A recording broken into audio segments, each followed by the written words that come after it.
planted those over 5 years ago, and we planted over 430 of them, and they have recovered that coral reef cover where that rubble patch was. So it's pretty incredible, the difference in the amount of fish life that can come back.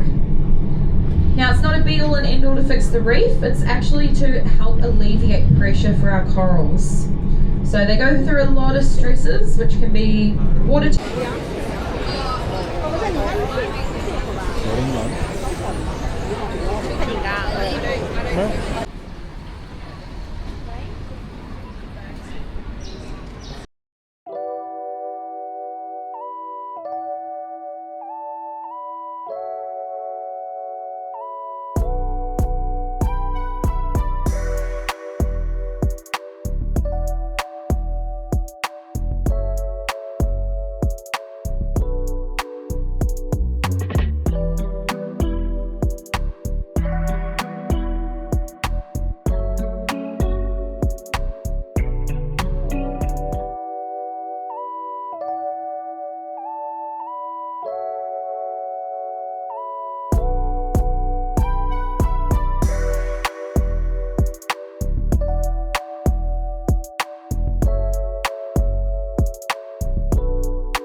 kangaroo or something, but at the corner of his eye, he saw a large black fish swim past. So, as he's packed up, he's grabbed his spear and he's thrown it. Now, when he threw it, he accidentally grabbed the spear backwards. Oh, we got some parrot. Yeah, we can see plenty of parrotfish today. I got a little interesting story from further down south about parrotfish. Don't forget, remind me about it, and I'll tell you about it later on. But when Dunbury threw his spear, he threw the butt of the spear, the blunt end, where it's like really flat and not really sharp. And that unfortunately did sink into the back of the fish. Now it didn't kill the fish, luckily for Dunbury and luckily for the world, because that was a sacred fish. It was never meant to be harmed in any way, shape or form. Now, as Dunbury noticed what he had done, he ran. Straight away, he ran all the way back to Cairns. And when I mean all the way back to Cairns, I mean he was hunting all the way out here.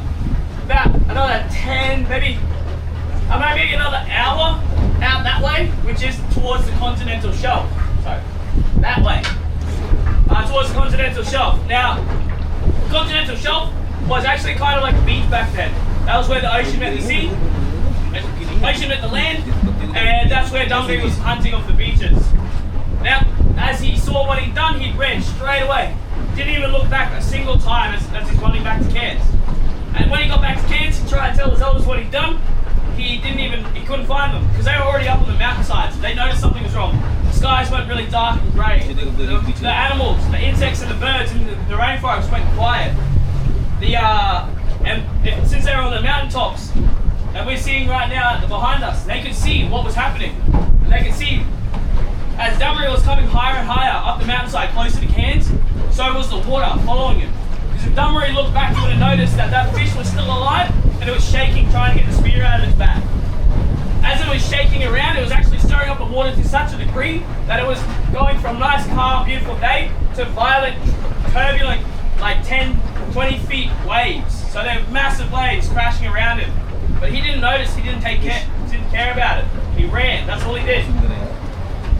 Now, those waves were so strong they broke down the beach into the continental shelf that we know it as today, where it just drops really deep. It's also what they were doing, like I said, following it higher and higher up the mountain. So the elders realized they had to make a bit of a plan to save themselves. So what they did was they got some boulders, lit them on fire, and rolled them down the hills. Those burning boulders came in so hard and fast that they stopped the water instantly when they hit them. Now the fire did get put out by the water, and some of that steam is still trapped in the water to this day. Quite often something that would happen. Another thing that happens nowadays when we do our traditional hunting is if I was out here hunting, I would most likely run into someone. And that someone isn't just like, it might be just a normal bystander, passenger, like you guys walking out. If you had a boat, come out, you would see me pull a turtle on, you go, hey, it's illegal, they're endangered. You might come and ask me what's going on. If I kind of blew you off and gave you an answer, you might end up going to talk to the police, rangers, maybe even the Coast Guard or Navy might come out and ask us what we're doing. What they'll do is they'll pretty much do a traffic stop. They'll get my ID, my license, everything like that, and then they'll take photos of what I've hunted and what I used to hunt those animals with. So I'll take photos of all my equipment, all my gear. Then, what they'll also do is ask me a few questions you probably would have ever heard at a traffic stop, which is who your connection to land is. 这个流水啊，潜水艇啊，它叫流水。他们一个都5啊。一号5嘛，啊，我知道了。啊，有可能是那个只有5个人。好了。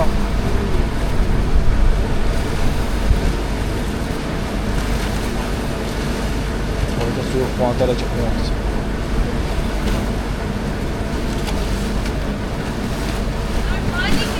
Just in the middle of that coral, it's kind of feeding down there. Oh, beautiful. Very lucky, guys. Nice little turtle there to the right. Just drifting a little bit away from it. Now, we're really lucky. We actually have 6 of the 7 different species of marine turtles in the world right here on the Great Barrier Reef. Now, most commonly you get is what's called our green sea turtles. So you can kind of tell by their shell, or what's called a carapace. And these guys, they get that green hue to their shell because of what they eat. So they consume a lot of algae and seagrass. It's actually that chlorophyll pigment goes into their fat lipids, turns those fat lipids a bright green, and they sit just underneath their shell there, so enough for that colour to come through.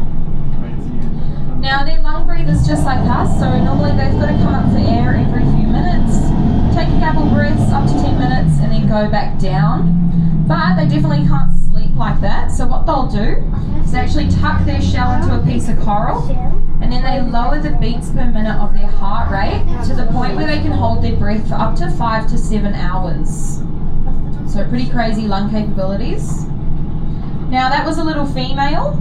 So how I knew that is when they reach 20 years of age, that's sexual maturity for them. The females get a short little tail, the males have a long tail out the back of the shell. What actually determines male or female is the temperature of the sand when their eggs are incubating, so on those islands. We have a nice way to remember, it's hot chicks, cool dudes. And that's because 30 degrees up will produce female eggs and 28 degrees below will produce male eggs. Now in between this we get a nice healthy even mix of both. Now very important to protect the beautiful islands where they lay their eggs, and that's because females will always come back to the exact same beach they were born on to lay their own clutch. So those generations will keep going on and on. Big trout to the right hand side there, guys. Yeah, that big yellow one with the black stripes.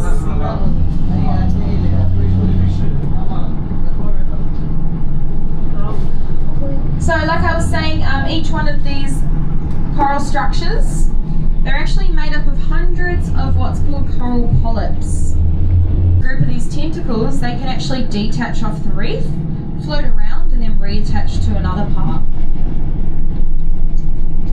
Now we also have our branching corals, so you'll kind of see these ones look like trees just to the right here.